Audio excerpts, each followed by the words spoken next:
Debbie Zamaria, and I'm part of the Martinez Oral History Project. We're here this morning in the home of Barbara Kapsalis to speak with her about her life growing up in Martinez. Thank you, Barbara, for welcoming us into your home. And if it's okay, I'd like to begin with you talking about your grandparents a little bit, both sides. You have some fascinating stories, like how they got here. Okay, well, my grandparents on the Sabral side, which is on my father's family, and they came here from Portugal. They first went to Ellis Island, of course, and then on to New Bedford, Massachusetts. My father was born there in 1909, and then I had an aunt, Olivia, born in 1913, I believe it was.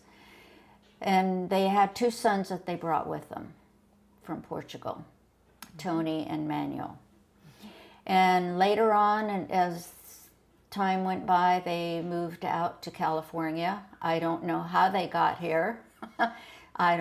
Maybe by train, I'm not sure.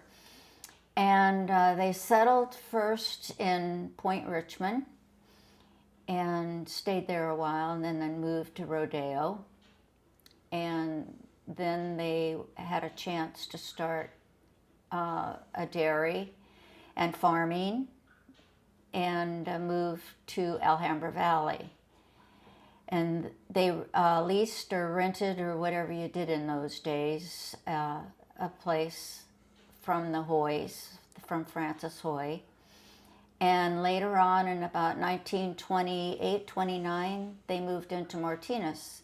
And that was right during the crash of the stock market. And there were two ladies that had all this property, and my grandfather made a bid, I guess, and they bought almost 20 acres. I'm not quite sure of the acreage. And that's this here. That's where we are right now. I was born in community hospital that's no longer there, like Joe DiMaggio. And but I was raised here on this property until I left in '56. Okay, and wow, and then your grandmothers, your other side of the family. On the other side, my biological mother, was born in Maui in 1913. And my grandfather and grandmother migrated from the Madeiras because they had a drought, and many of the Portuguese there were leaving because they had no way to grow their farms. So that is a real puzzle, because they also went to New Bedford, Massachusetts, and somehow they got from Massachusetts to Hawaii.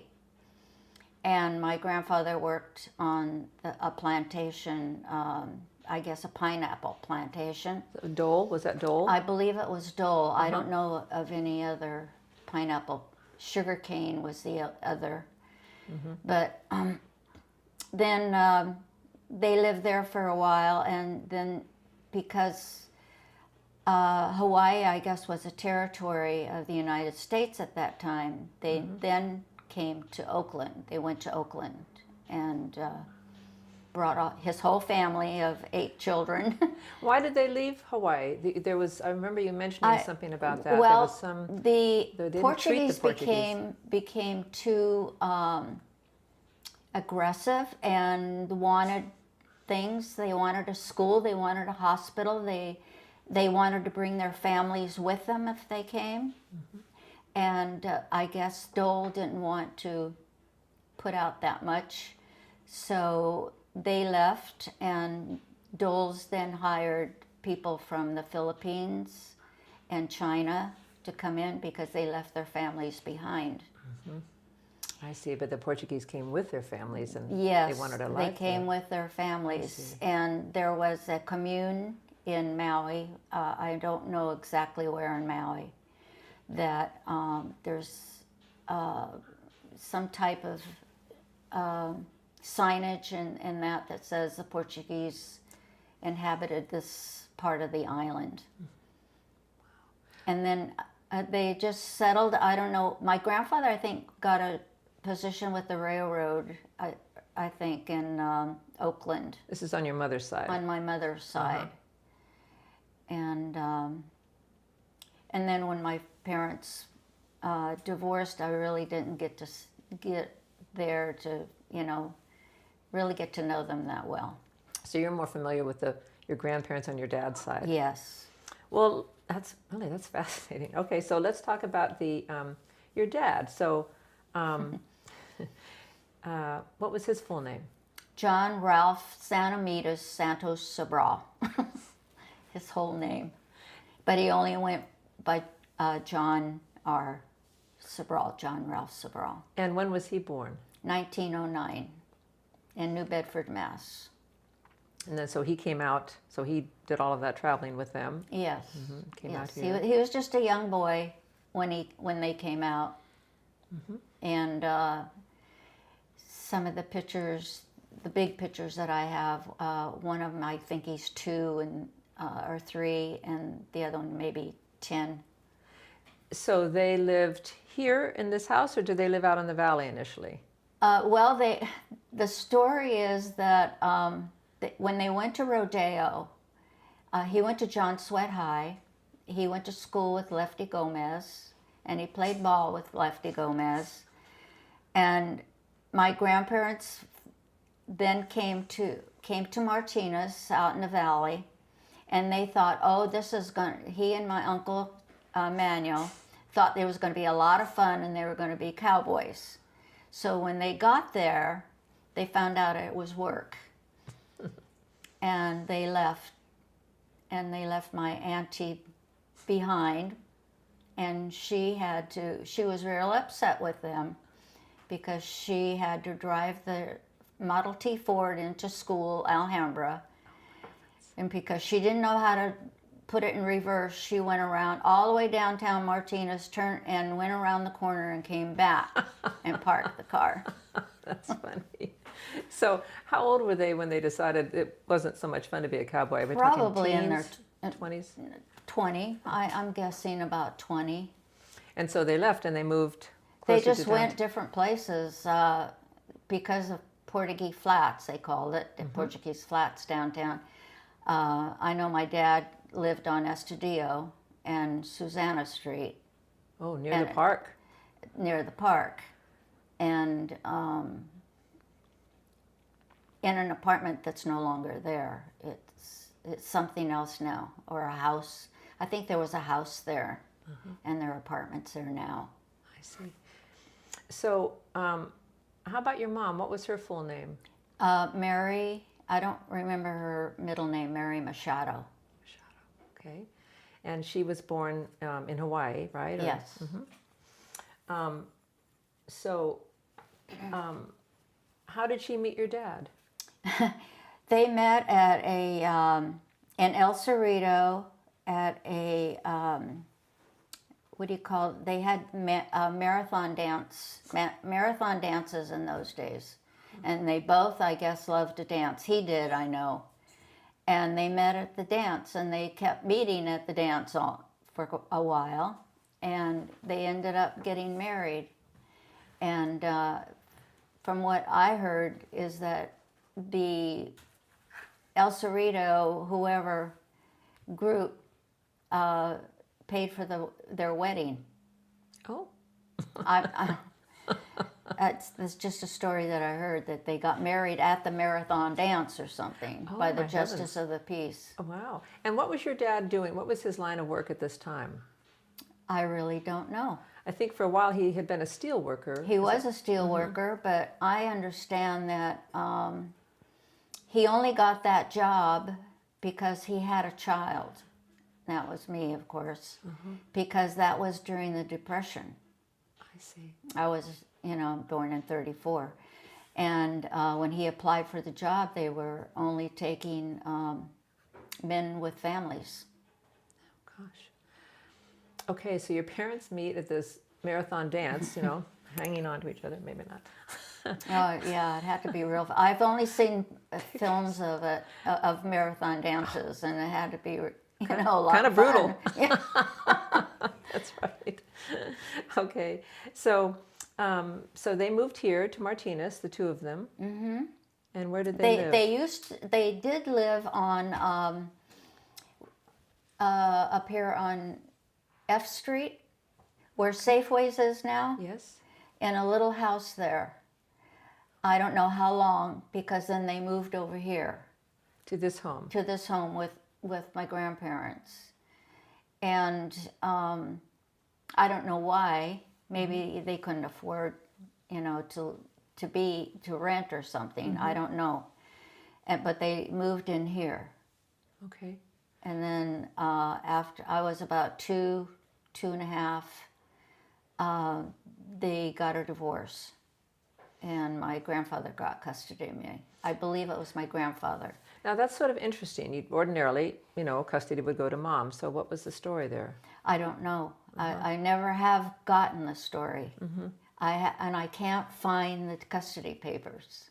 Okay. So you had a very close relationship with your grandpa, right? In particular, yes. grandpa and dad. Yeah. Mostly my grandfather and grandmother, because my dad must have been out working or something. Right. And but my grandfather, my stepmother told me that my grandfather never lost sight of me around the farm, being here. I was either up in the hill or with the chickens or with the rabbits, but I was always with him. I was like a shadow. Yes. And I used to sit on the horse when he went to plow. And here, there was so this was a dairy farm at the time? This was a dairy farm, and when he milked the cows, I would sit on the cows, and I they were my buddies, I guess. Yeah. Did you have any siblings? Not at that time. Not no. at that time. Okay.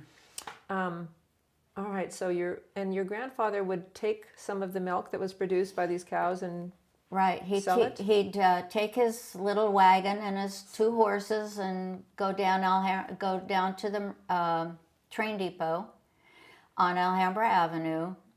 And one time when he was taking his wares down there, it was mostly the cream that he took down. He got rear-ended by a Model T Ford. Good heavens. In a horse and buggy? Yeah, he lost everything. He lost his buggy. The only thing that he didn't lose was himself and his two horses. And he lost everything. And the driver of the car was insured with State Farm insurance. And I have a little tag that you put on your car that shows you, what insurance company you're with, and I still have that. But they paid my grandfather a good sum of money. Mind you, this is 1929, 1930, right. And my grandfather was able to purchase this property. Oh, because he was just leasing it or renting it, or yes, he was leasing it. Oh, good heavens! And he took a trip to Portugal. So it was a good sum of money in those days. I don't know how much, but a good sum. So, and the purpose for doing that, which is a whole nother story, is to get my aunt out of town because she had a boyfriend, and they didn't quite approve of who she wanted to marry. So, but that's another story. So you didn't go with him. So you said here with grandma. Yeah. Okay. This is before I'm born. Oh, before you're born. Okay. All right. Because this is 28, 29. Oh, of course. Forgive me. Okay. So, and I see on the table here we have a couple of things that were from your grandfather's from dairy. The dairy, the ladle and this came in this house after milking with warm milk. And Grandma would put it in the ice box. We had an ice box. Big block of ice. Block of ice on the top. And she'd put the milk in there. And we'd have, I forgot how it was oatmeal, but she called it mush. Oh, that sounds appealing. I know. But, and she would do the butter, and she took in laundry, and I was very fortunate to be able to find these things when I moved back Yes. to town. And this was for the butter, churning the butter? Butter churner. Uh-huh. It's really in good condition. It is. It's been in hibernation for a long time. Butter churner's wearing a hat, I see. Yeah, that's a old sombrero that I have a picture of me wearing that with my father out in front, and I must be 4 or 5 years old, 5, 6 years old. Same hat. Wow. I found it too. That's really in good condition, too. Good heavens. That's great. Yeah, my son is still finding things up there. Do you have some other memories of Martinez? So you went places with your grandfather, and you went to Martinez schools.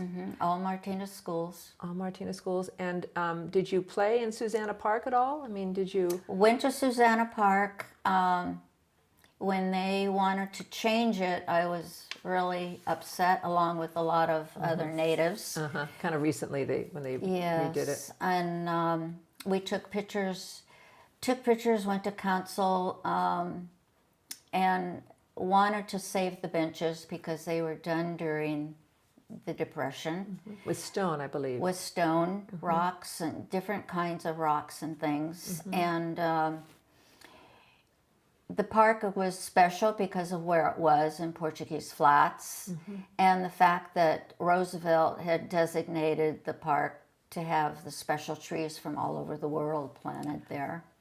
Didn't know that. And but I did get some. And the naming of the park was another thing that was very close to me. I researched Susanna Martinez, who is General Martinez's daughter, and she never lived in Martinez until she married the 4th husband, and she lived down here on F Street too. Anyway, they said they had to get rid of the benches, all the stone, because it was dangerous, but that's not true, I think. But I did get the backs of the benches saved. Good. So they are used as entrances to the park. Excellent. And are the trees still there? Are there some? Most of the trees are still there. They had to cut out one cork tree that I know of that came from Portugal. I'll be darned. Because in Portugal they grow the cork trees, and that's where you get the corks in the wine bottles. Right. Oh my heavens. Whose idea was that? Do you remember to have trees from all over the world? Was that Roosevelt? So it was Roosevelt. Okay. I'll be darned. What a nice idea. All right. So you're in Martinez, and you're growing up here with your grandpa and grandmother. My grandparents. Grandparents. And you don't see Dad so much. No. But he eventually got married. He married. I don't remember when he got. I have the marriage license somewhere, but I was 6 years old when I went to live with my dad and my stepmother on this property. So another home on this property. Yes, we have 4 houses here. I've lived in all 4 houses at one time or another. I'll be darned. But I was still always over here. And then when my grandfather died in 44, my grandmother never set foot in this house again. She lived with my aunt and uncle, Olivia and Manuel. On a house on this property. Yes, on this in the big house for 2 years, and then they built her mother-in-law unit off of this house. And then she lived there until she passed away. So this was originally just property, and then this house was the first one built? This was the only house here. And then who built these other houses? So it was all owned by your grandparents? Yes. The cottage was built in 36. So my parents must have got married in 36. But they built that little cottage in 36. They built the big house in 39. That was my aunt and uncle's. My grandfather deeded that property. That's a separate parcel, but it's still its property. And the house here next to me in 43. How many acres is this? Is it? Well, right now we have 7.5 acres because of the hill. The hill is ours. But it went down further initially? Oh, we owned all the way to Arch. I believe it's Arch, where the Mormon church, where the preschool is. And was that all dairy or no? That No, was just... it was. This place was dairy and farm, and my grandfather used to take down during the Depression. This whole back area was all produce. Wow. He grew everything there was. And he then, was the green thumb. Your grandma too, or was oh she... yes, yeah. And then my on the other side over here, my grandmother sold 3 acres, I believe it was, or so, to the Pistachinis. I know that name. Yeah, Alhambra Electric. Right. And then they sold off pieces over there. And then that was a cherry orchard Oh my. in the back. That produced and was Oh, sold? yes, And, yes. My grandma says, don't eat cherries and drink milk. You'll get sick. I think I remember that sort of warning. I used to sit out here and eat cherries and drink milk, but You seem fine. yeah. But it was a lot of land, and of course, when my grandfather died, he died of leukemia. He was very sick for a long time. Then the boys, my dad and my uncle, 2 uncles, decided, we need to sell everything because they can't do it. They all had jobs, and they couldn't keep it up. A lot of work. A to do lot of that. work. Well, But you had family living all around you on this property, and so but they were working and doing other things. yeah. Well, my aunt, she was a dental assistant and X-ray technician for Dr. Wallen, dentist, and my 2 cousins, Eddie and Artie, my Uncle Manuel's, the plumber's sons, and himself lived with her because he had lost his wife. And she basically raised the 2 boys. So she didn't have time with her job and the 2 boys and taking care of Grandma. Of course. What was that like for you as a young girl to be surrounded by your family? That must have been kind of comforting. Oh, it was. It was a place to run away. I'm going to run away from home today. And I'd go up to my aunt's house. I'd have a bowl of soup up there, and I'd come down and see my grandma. Nice. Yeah. Oh, that's very fortunate. So, okay, now we're in Alhambra High School. And do you graduated when? 1953. 1953. And do you remember any of your life at Alhambra? Were you a joiner of things, or? Well, everyone laughs. I went to a meeting the other night and getting ready for a decade reunion in 2020. Oh, another one. Okay. Yeah, and they were looking at my yearbook, and they had pictures of all of the officers, and I was in charge, the social secretary, and they laughed as, "Oh, we should have known." Yes. But I got very involved in music. Oh, singing or playing an instrument? Well, I joined the chorus. I joined the dance band. I joined the orchestra, and the marching band. Wow. Because it was my way to be able to go out and participate, at football games and things like that. Nice. Because you were probably monitored fairly. Yes, I was. Yes. Good word. Okay, well, that's cool. So after you graduated, did you get a job or did you go to school or? Well, I worked. I was a PE teacher, for St. Catherine's for a couple of years. I took I took Rosalie Costanza's place. Oh, She and I were classmates, and went to the convent. And so I took that over. And then I worked at Francis Hoy's. I had odd jobs here and there. And I got a job at the college. There were only like 500 students out at ECCJC then. that's right. And I was a fry cook. Oh, serious? Yeah. I went to school part-time and out there, and I was a fry cook. We're a fry cook out there? Yes. Okay. Well, they really served the people well, I guess. Where were you living at that time? I was living here. Here, in this home? Not in this home, no. With your dad and stepmom? Yeah. Another home on the property? Yeah. Okay. All right, so then you're going there and you're working part-time. And how did you learn to be a fry cook? I'm just sort of I don't know. curious. The lady's name was Winnie Goebel. She and they were farmers, and I got to know her really well. And she said, "Oh, my fry cook's leaving," and I said, "I can do that." Like hamburgers? Yeah, hamburgers, and make the sandwiches in the morning, and they hired us through the school. You know, like you go to school and you need a job, and Right, so I like got, work study sort yeah. of. Uh-huh. So I said, I can do that. And she goes, you could be here early in the morning. And I said, don't worry, I'll be here. I had a car. So I drove on the little 2-lane road out there I'll be darned. every day. What was the road name? Do you remember? What was that? It was Pacheco Boulevard. Pacheco Boulevard, okay.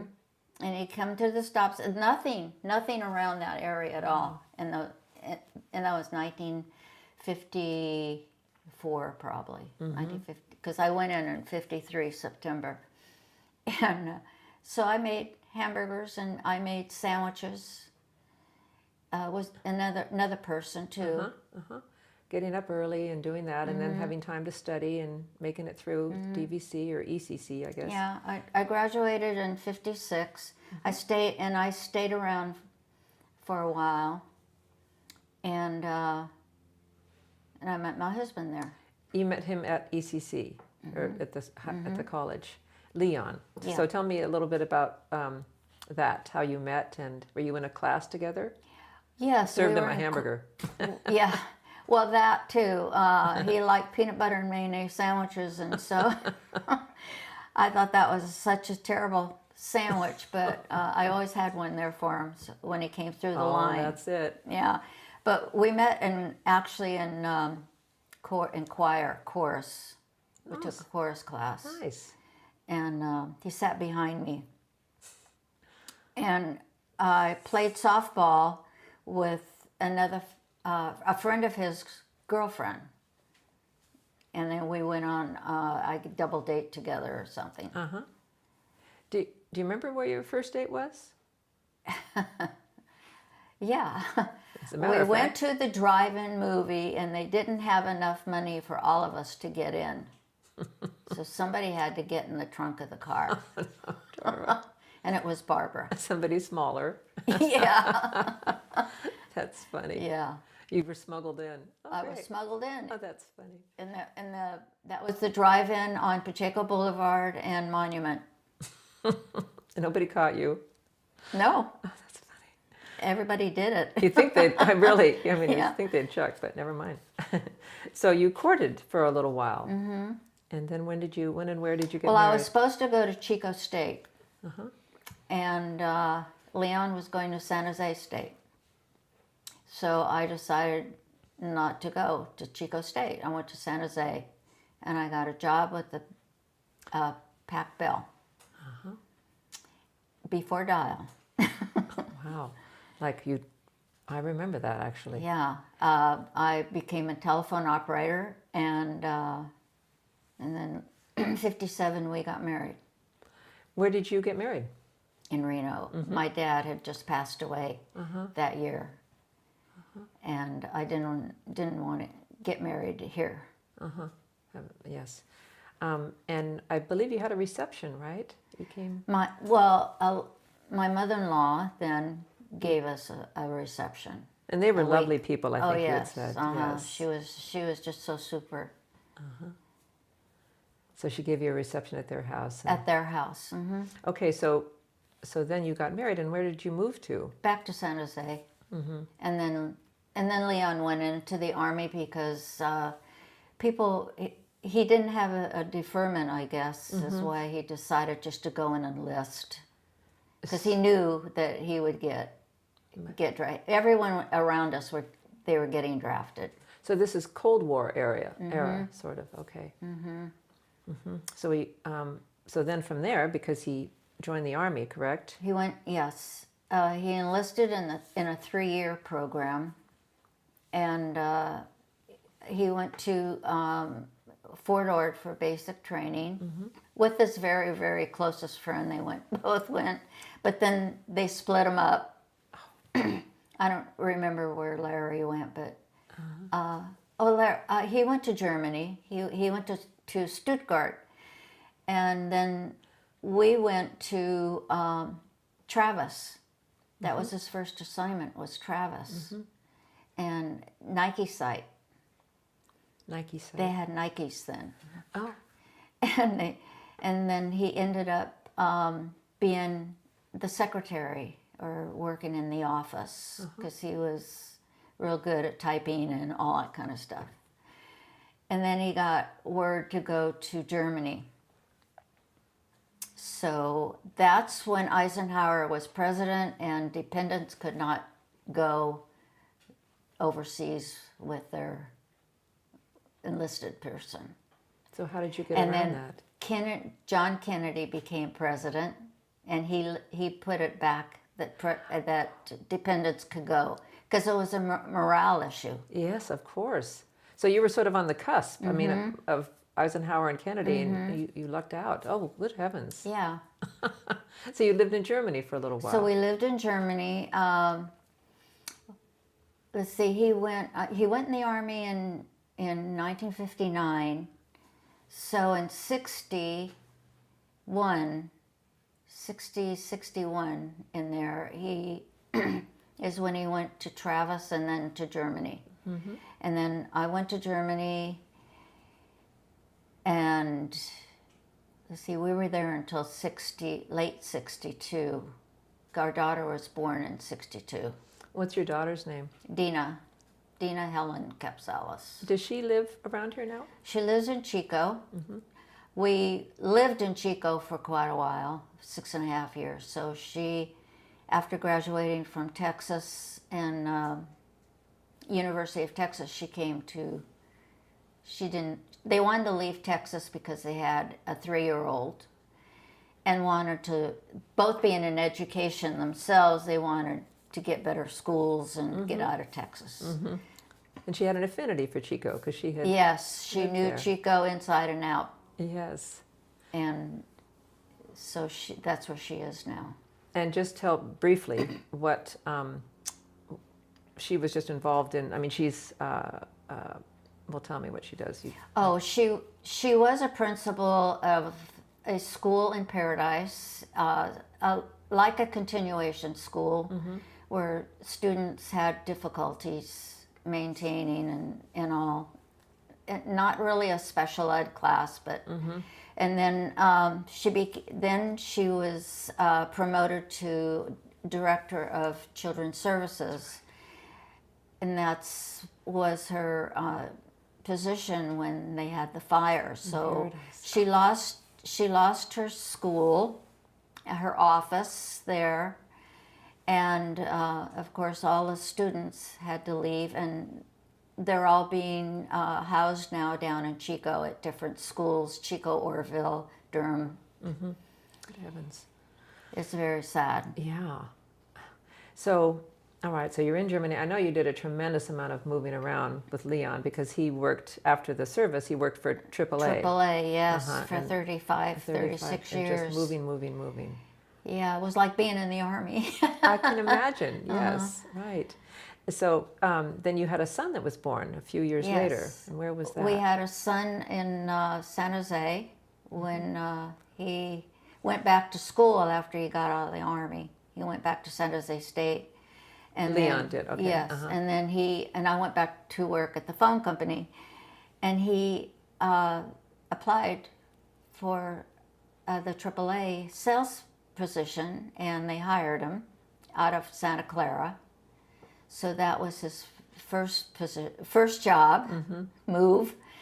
And then from there he went to Fresno as a sales manager. And then he got promoted to a district manager, assistant manager, and then they sent him to Chico. We were 3.5 years in Fresno, and then Chico 6.5 years, and that was hard to leave up there. I bet. Nice place to raise kids, too. It really was. And I got a job up there as a medical assistant. Wow, you are diverse. Chico Medical Group, and for internists, which was a great job. And they gave me a party and said I could commute if they could get me an airplane. Really? And then he came down. He was transferred to the Berkeley office, and the two kids were having to move around in school, which I didn't like. And so that's when I got into education. Went back to school. I got a certificate for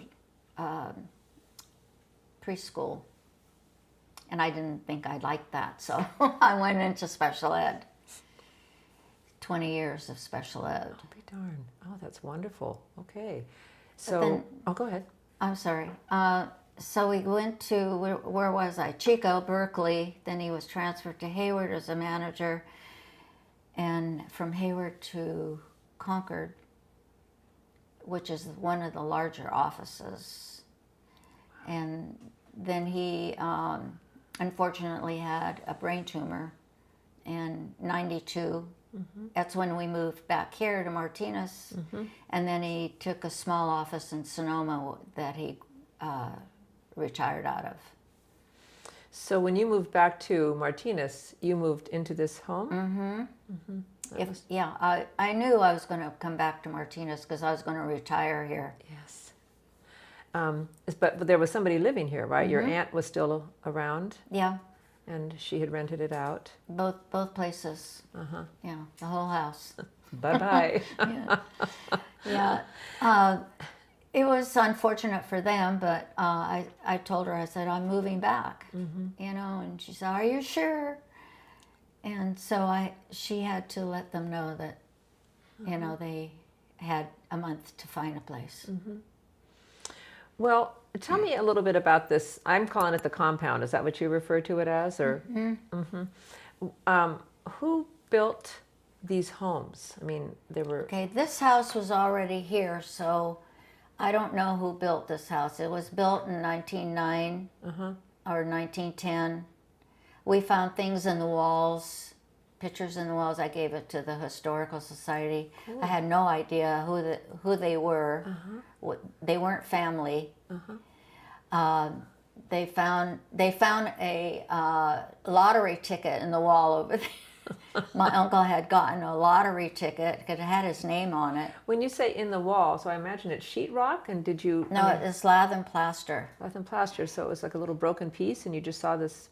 Yeah, they took the window out in the kitchen because I had the garden window put in. It was just this window. Oh, so when you did a little construction, you found these things. Oh my God, like a treasure hunt. Yeah. It was like a time capsule type of thing. And in the bathroom, I had Concepcion did the extra work in here when I moved in. And he found, when he did that window in the bathroom, he found the lottery ticket. I'll be darned. It was one of those national lottery tickets. Maybe they won. No, maybe not. I don't think so.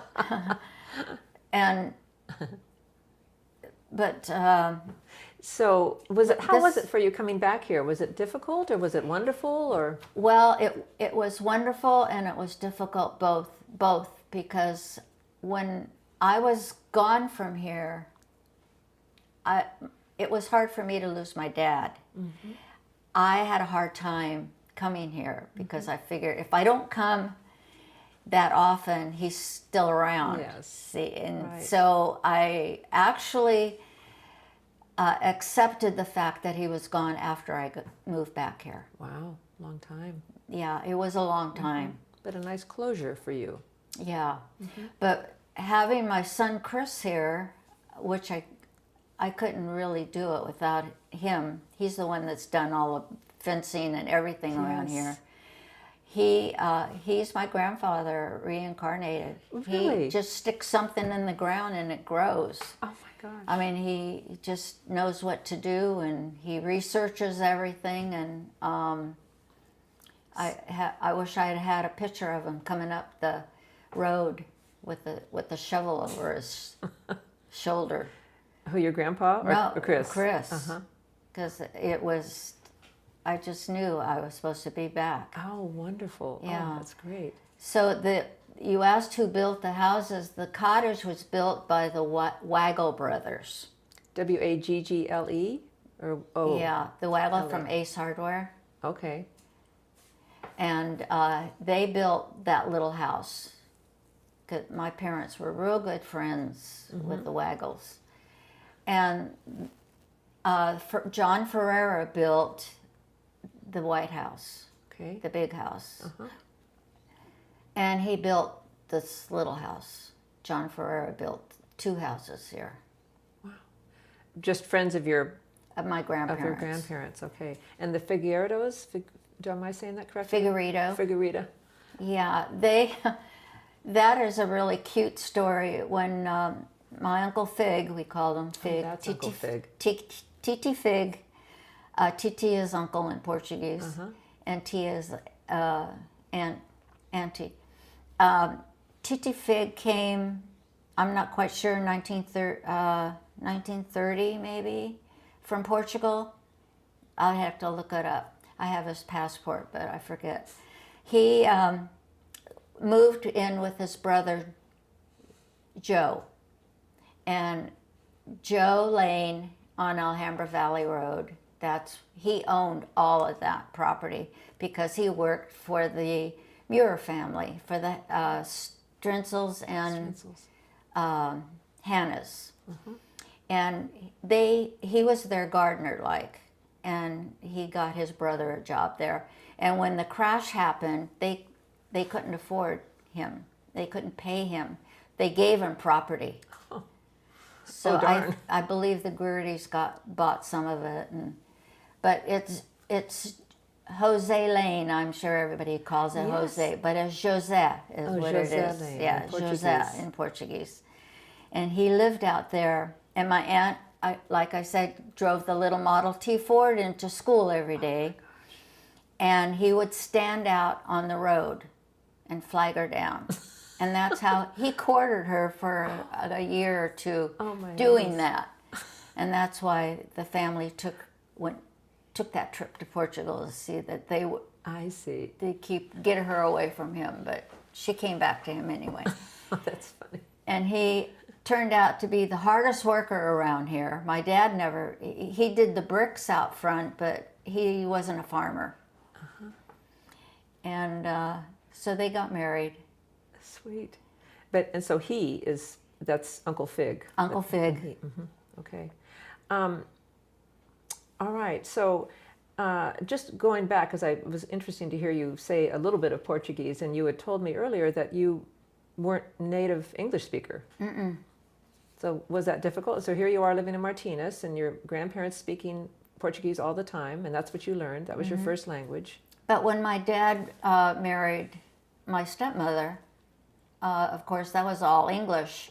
And my dad would speak to me in Portuguese across the table, and she would get upset at us and said, don't speak Portuguese. And well, he's just was trying to keep me with the language. I know that. Yes. Because we only talked about what outside and, Right. Was nothing else. And you lose it, you lose it. I don't have anyone that I know that speaks Portuguese. There is one lady in town on Estadio. My dad sponsored Nick Bento as to come to the United States from Portugal in 1950. And he passed away. He worked for not Shell, but that other, Another refinery. and something else over there. I can't remember the name of it. And he passed away, but Maria, his wife, is still in town. Oh. And I run into her, and she'll say, "Oh, ¿cómo estás, Gina? ¿Cómo estás?" I say, "Está bien." That's about it, you know.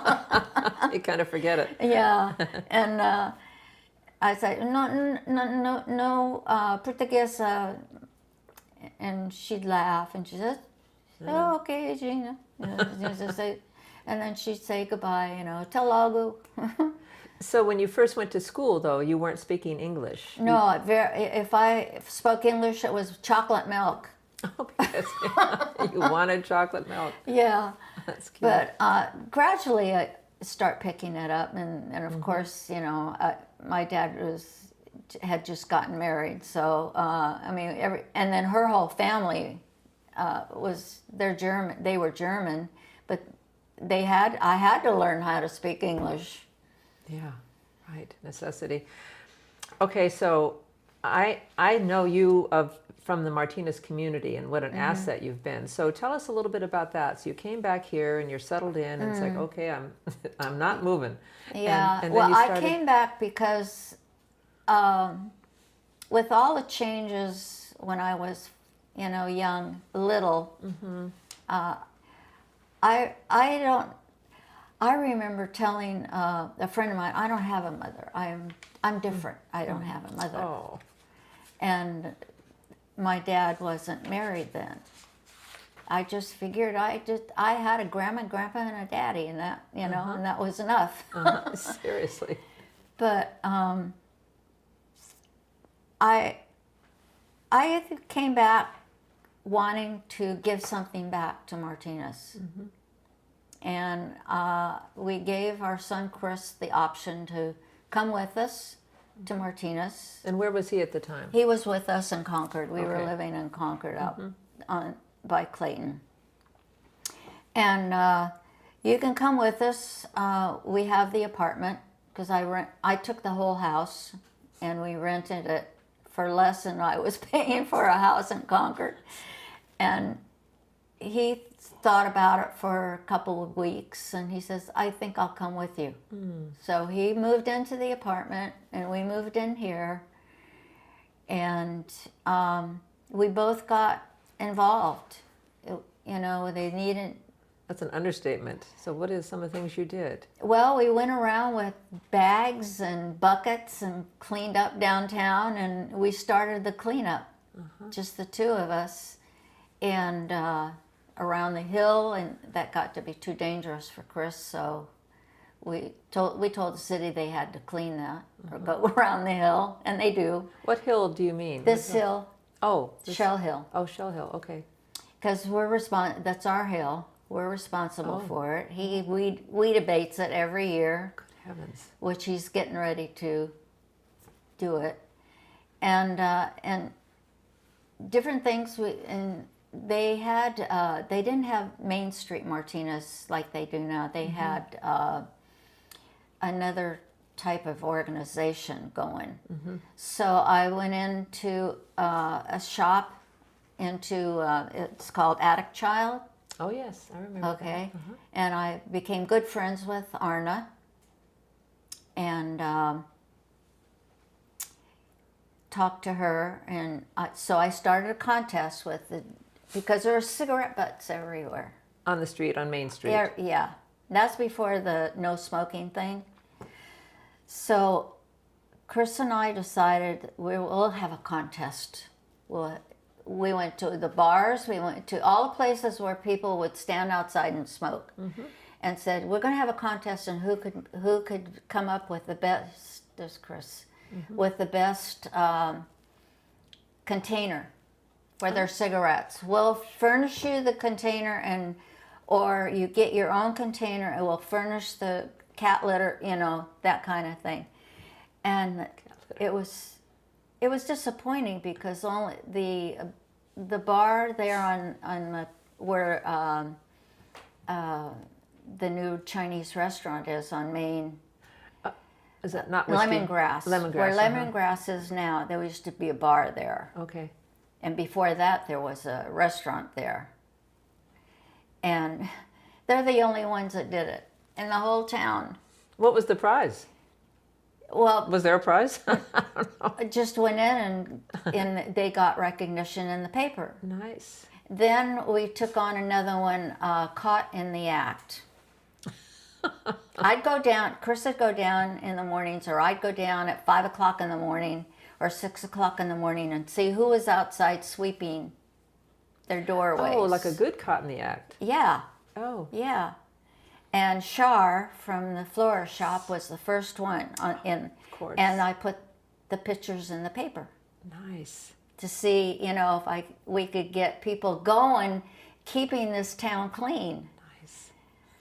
And we go and the people across the creek, and I don't remember what year it was, awful flood, went right through their house. So we got a bunch of people and we went in and we shoveled the mud out of the Oh my heavens. house. Wow. And I met a whole lot of people that day. And you did something with newspaper stands, right? Or Oh yes, the famous newspaper stand. It took 7 years. It's my son. hi. Oh no, it's my husband. It took 7 years to get news racks in this town. Sounds biblical. What was that? Every time I went to, we would go to a council meeting, and I went to just about every one of them, just talk about these racks. Tim Tucker was helping us and got the Contra Costa Times to come in, and they put them in. Chris, my son, he's taking a picture of us. Okay. And so he finally got the racks. So what happens? People are stealing the money out of the racks Seriously? Oh my heavens. and defacing them. Oh. And I'm just having these things all over town, and they're being broken into. Chris is fixing them because the Times isn't going to come out and do that. It was just awful. Wow. So now they're all gone except for the one at Family Kitchen. I noticed that one's still there. But they took them all out, and they're putting the newspapers Just stacked in the stores or in the Starbucks. I'll be darned. And I believe you won Woman of the Year. What year was that? Yeah. Oh gosh, you would ask me that, huh? Well, it was the fact that you won it is good enough. 2014. I think it's 2014. I won And two. Lifetime Achievement. Was that in 2014? I'm not sure, but you won first Woman of the Year and then Lifetime 24 Achievement. yeah. Yeah. I did. That's great, Barbara. And I have, I won the trophy from Kiwanis. That's when I got, Kiwanis was 2014, and then I got it last year. Was that just for your volunteer contributions? Yeah. I guess. I don't know why they gave it to me again, but my name's on there twice. So, anything else you want to say about your volunteer activities? Anything else you remember that you've done? I mean, many things I know you've done, not just the cleanup that you've made. I am so excited now that the town is just starting to bloom. Because growing up, we had everything here. Yes. That was before the mall was built. And like a lot of people that I went to school with, they weren't going to come back. They weren't going to stay, for one thing. The Kellers are the only ones that stayed and, followed their dad. And the pharmacy Kellers. yes, and maybe the Martellacci's, some of the Spikes, the Balistraries, they stayed. But the rest of them, The grocery stores, they didn't stay. Penny's left, Sears left, you know, Right. the dress shops, shoe shops were gone, Reed Stationery, just So it so wasn't many so things. useful to people now. Yeah. But now those things are coming back. And I'm just so excited about it. Me too. And I love the fact that you know, the volunteering. So you still do that? I'm volunteer coordinator now. Now I mostly on the computer. Nice. But I get people to say, yeah, I'll do that. Bet you do. Well, that seems like a good place to sort of stop, unless there was something else you wanted to add, Barbara. No, Anything else you want to say? I love being back. And when I drive through the county housing over here, the same picture, I see the same picture in my mind, is me on the horse with Grandpa going down and cutting the, I don't know, hay, wheat, whatever it is, and bringing it in. And it's all bundled up. And my cousin and I would go in the barn and we'd break it open, and Grandma would chase us with a broom, you know.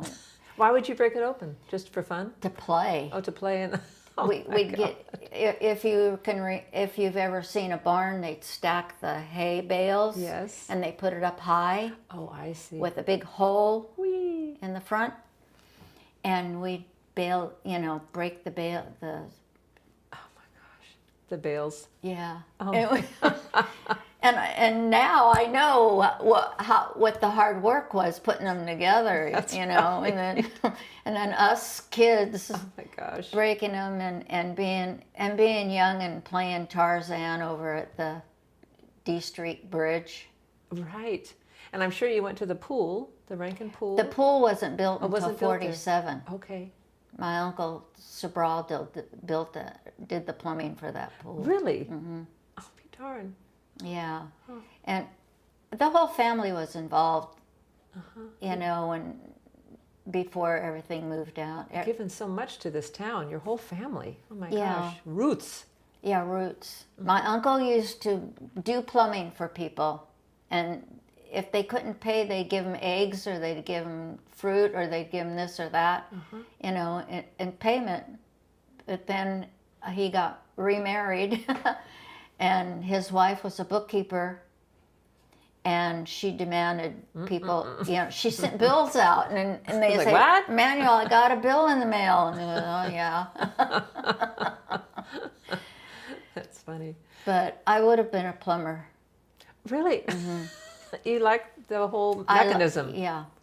I Alrighty. like working with wood. I actually have a workshop downstairs. I have a bandsaw and a drill and all of that stuff. And you showed me earlier some stuff on your property that you've made. You know, then I don't know if you sell those or just give them. I to sell friends them. or- They're probably all gone right now.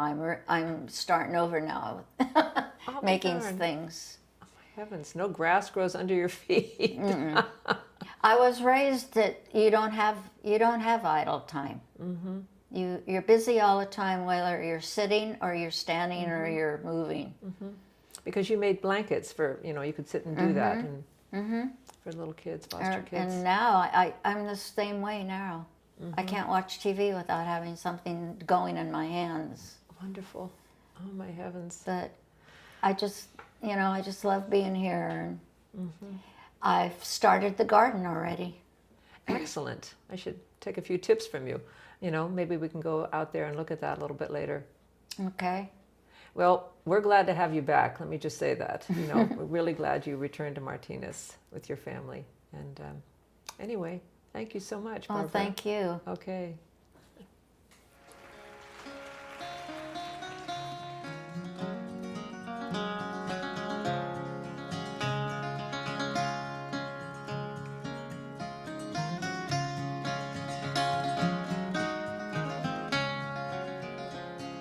Some bad morning when this life is over, I fly away to that home on God's